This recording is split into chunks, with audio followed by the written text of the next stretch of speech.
Hello, this is Mike Swanson. I run the website WallStreetWindow.com. And the odds are that you're watching this video because you got an email from me telling you that it's up and on YouTube. Now, if you're not on my free email list, scroll into the description of the video and you'll see a link to join it. And then before the opening bell, you'll get an email from me with my market commentary, stock charting ideas, and trading ideas, and it's completely free. Now, let's take a look right now, though, at the headlines impacting the markets today and see how much of an impact they're really actually having. The Dow is down about 200 points as I'm speaking. We're seeing a little bit of a pullback in the ARC type stocks, which they're more volatile than the market, but they surged earlier this week. We saw Robinhood go up 24% in a single trading session. And that type of activity is bringing small traders back into this market. They got beat up really bad in January, February, but now they are ready to gamble it up. And they're facing these headlines today. Before the opening bell, we found out that the Federal Reserve's PCE price, personal consumption expenditure index, jumped up to the highest rate since 1983. The cost of rent is exploding, and of course, gasoline prices are going up dramatically. Now, I would say that the next biggest headline is sort of linked to that, and that is that President Biden has said he is going to release a massive amount of the oil reserves that the federal government has got in order to try to cause oil prices to come back down. Now, earlier this week, we saw talk of hope for a ceasefire, a peace settlement in the Ukraine and Russia war. Now, the market gapped up and had a good rally day on that news, but now we're talking about having to release the oil reserves. So in one sense, the very fact that Biden is having to consider this suggests that this rise in inflation and oil prices is not going to come to an end simply if there was a peace settlement, or it suggests that such peace hopes are unrealistic, and at least in the next few weeks, it's not likely to happen. But what I want to show you is something kind of interesting, and that is what energy stocks are doing with this news. You would think if Biden is going to release the oil reserves, that this would be very bearish for energy stocks. But today, the energy stocks are going up. Despite the news, energy stocks are going up. Let me show you. This is XLE, an energy stock exchange traded fund. It's up almost a half a percentage point today. And you should know, I have a position in this fund in my retirement account. I bought it 2 years ago. So I'm an investor in energy stocks. And I also own Exxon, and Exxon is up today. I own Chevron. Chevron is actually down, but it's consolidating really in a narrow range. It had a huge run up in January, February, and it's now pausing. Support is around 155 on the price chart, resistance a little around 170. But the point is that despite news, which should be hugely negative for energy stocks, most energy stocks are going up, and today at least, and in reality, they all, for the most part, look like they're in a narrow consolidation, digesting the big gains that they had in January, February. So the news is having very little impact. And when you see news that should be bearish for a sector and the sector ignores it or goes up, that's a sign that you're in a very powerful bull trend. And the inflationary situation is much bigger than Ukraine. Inflation began last year. The headlines of huge CPI growth not seen in decades began really in October of last year. They did not start with the Ukraine war. And therefore, yes, there will be temporary pullbacks and setbacks in this inflationary trend, but it's an underlying trend that began a year ago and I believe is likely to continue for the years to come.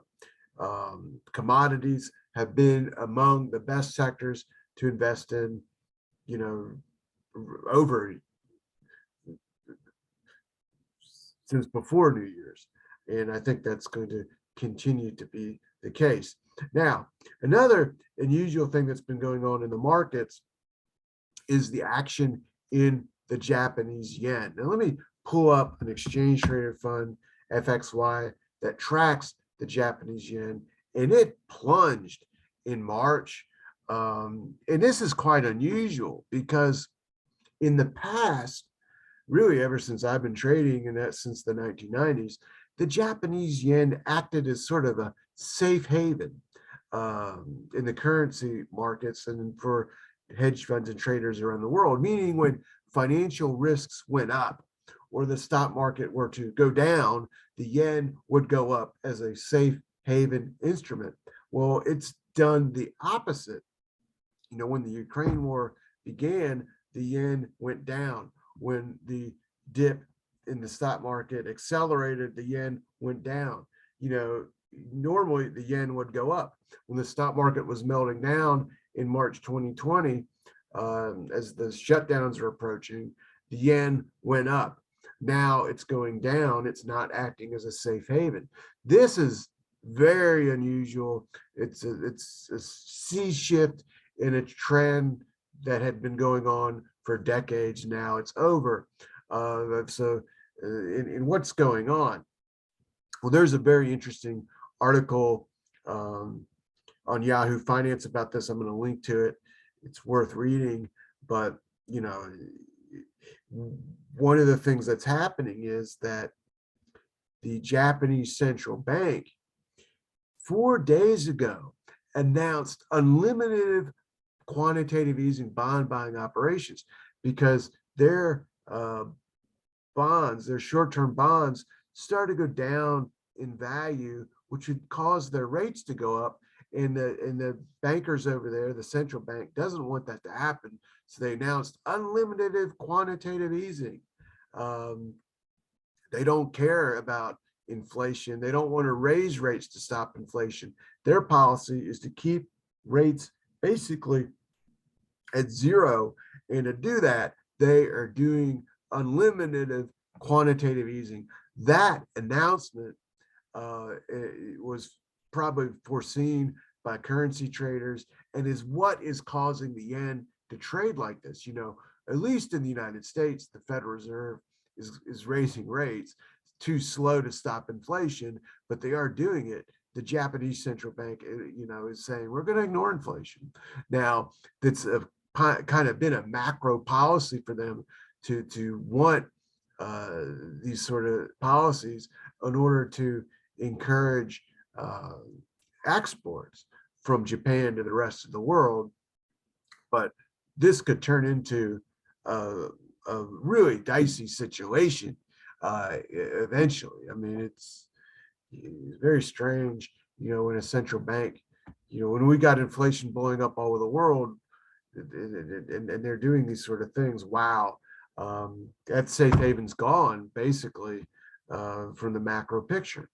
And this is another reason why I'm so bullish on gold and silver, because when one after another instrument that has acted as a safe haven no longer does, then the only alternative for people is gold and silver. So people that were using the Japanese yen, yeah, they can flip into the US dollar or something, but all currencies now are falling in regards to what's going on in the commodity markets in comparison with gold and silver. So just to pull it up real quickly, the SLV ETF is a very popular silver ETF. I don't actually own it. I own a different one. I own personally PSLV because it owns physical silver bullion instead of simply doing derivatives contracts. Now, if you're a trader, it doesn't really matter. You jump in and out. You don't necessarily may not care about that sort of thing. But when you're an investor like me, I prefer to have an ETF that's owning the physical instead of simply derivatives contracts. But mining stocks are looking good. WPM up 0.3% today, which I own a position in. If we turn to the S&P 500 action today, we can see it's extremely overbought on this bounce. But when you see something go, down and then straight up really quick in a short amount of time, basically in 2 weeks, typically what you'll then get is a period of sideways action, a drift before another move happens, and that drift is likely to last for several weeks. So I'm not really looking for a lot to happen in the short term when it comes to the US stock market. So, we can get these dramatic headlines with the oil reserves, for example, today, but the impact in the market's very minimal. You would think, oh, oil reserves are being released, oil is going to go down, gas is going to go down. Stock market doesn't care, and the energy stocks aren't trading as if the news is even happening. So interesting trading action today. These are my updated thoughts about the news of the stock market today. Now, if you like this information, hit like on the video, and YouTube will then know to share this video with other people, and we can help them out. Now, if you're first time you've ever seen me on YouTube, what you want to do is click the subscribe button. You see it right there, and then hit the bell next to it, and then YouTube will send you an alert as soon as the next video is up and for you to watch. So have a good rest of the trading day, and I'll be talking with you later.